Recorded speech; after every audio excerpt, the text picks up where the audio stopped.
What's going on, guys? Moody Blues here, and today we'll be talking about a very special movie to me that just came out recently, Puss in Boots: The Last Wish. This movie, going into it, was a bit weird because I heard so many good things about it, but I was like, there's no way, right? No way DreamWorks would make such a peak of a film. I heard it was being compared to like Spider-Verse, and it's like, okay, well, maybe.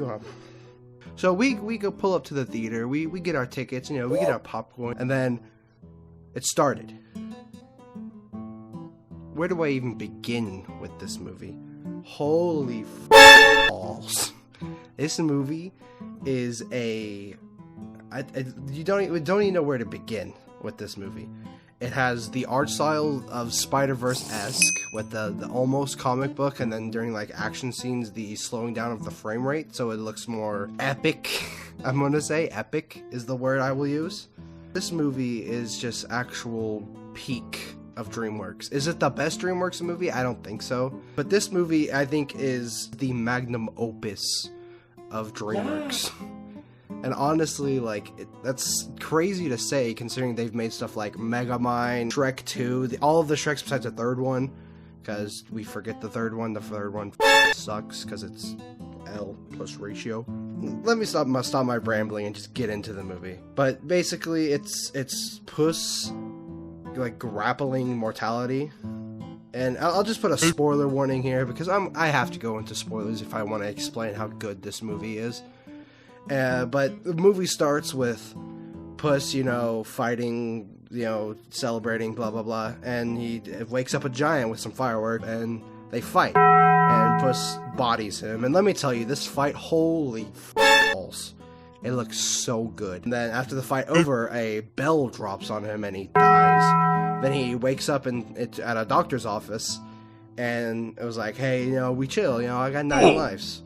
And then the doctor's like, well, how many times have you died? He's died 8 times, so he's on his last life. Puss, he says, no, I'm not gonna go chillax with some old cat lady. I'm gonna go keep doing things. He goes to the bar, and then the actual personification of death shows up as the big bad wolf. But this is one of the most spine-chilling villains to ever exist ever.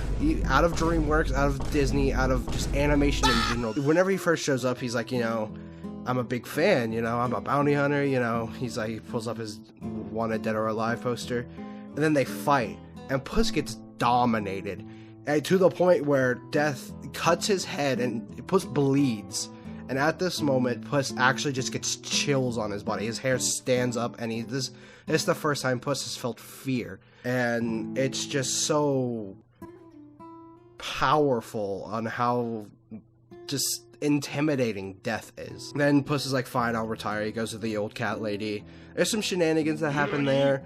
This scene's kind of like a little filler to the adventure, but it's really fun. It's like funny. There's a lot of like funny scenes of him just doing human stuff, and the cat lady's like, no, f*** you. L plus ratio. Goldilocks and the 3 bears show up, or 3 bears at whatever they're called. And apparently the bears like adopted Goldie. It's like a family thing. And it's like, hey, we're coming after you, Puss. Then our adventure begins. And also, I completely forgot to mention, there's like a dog. There's a therapy dog, which this dog could so easily have been made as a joke or just a waste of a side character. Because every great story has to have their side character that's usually just the comic relief. No. This thing is the comic relief and actually a really good character. The adventure begins, Puss is no longer retired, he gets out all of his things. Wow. And then he goes out and, starts the adventure where he has to go find the map for the star. The map is owned by, I actually genuinely don't remember his name. Yeah? You done? No. What the fuck are you doing? I'm trying to find out what the that guy's name was. Jack Horner. Jack Horner. Hi, Liz. You want to be part of the video? I'll probably edit this in.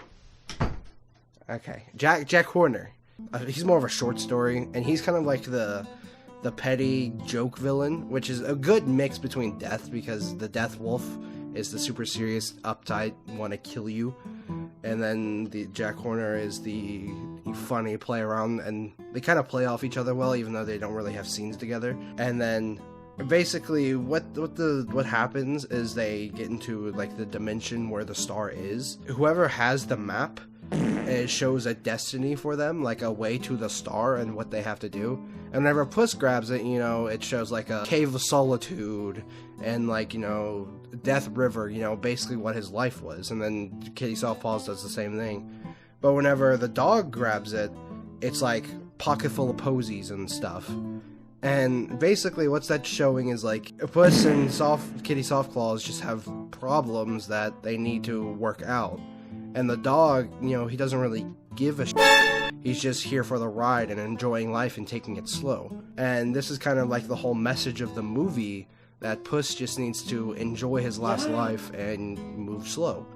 So a bunch of epic fights happen. It'll take me way too long to go into all of them. And then the final battle. Holy nut balls. Balls in general. Just big balls.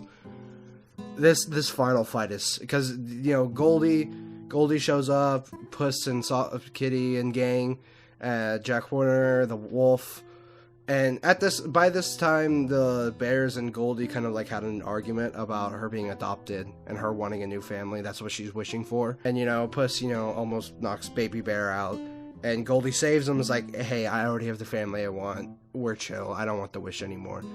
So then they team up against Jack Horner and like almost beat him, basically knocking him out and blah blah blah. And then Death shows up, and let me tell you, Death has this iconic trait of his whistle. It's just him whistling, not like an actual whistle. Me and my buddy actually that I came to watch a movie with got chills every time we heard that whistle, because it's so frightening. He shows up, you know, does the whistle, and Puss is freaking the fuck out. He's freaking. They start fighting, and then Puss realizes, he's like, hey, I need to, you know, you're Death, you're only here because I'm living life wrong. So I just don't want to do this anymore. And Death's like, well, I'm here for, you know, the guy that didn't give a shit. I can't kill you now, but sooner or later you'll go back to your old ways and you'll die. And then, you know, he goes away, Death goes away, and then Jack Horner, he gets up and like goes like sicko mode. And then they rip the map, and then the star disappears, and then he dies, you know, blah, blah, blah. And, like, this movie is just so good. There's just so much, like, there's so much to talk about with this movie that it's kind of hard to talk about it all in one video, but I basically summed up my thoughts. It's just an actual magnum opus of DreamWorks, and probably the best thing they've put out in a very long time. I couldn't give you a specific movie, but like, yeah, like there's no character that I hate. They could have so easily made the little sidekick dog unlikable, but they're like, nah, let's actually make him a good character. So, but I recommend go watch this movie now so it doesn't flop. There's nothing I can put into words about this movie and how good it was. But I think I did a pretty good job. And, you know, that's about it. And I'll see you guys in the next one.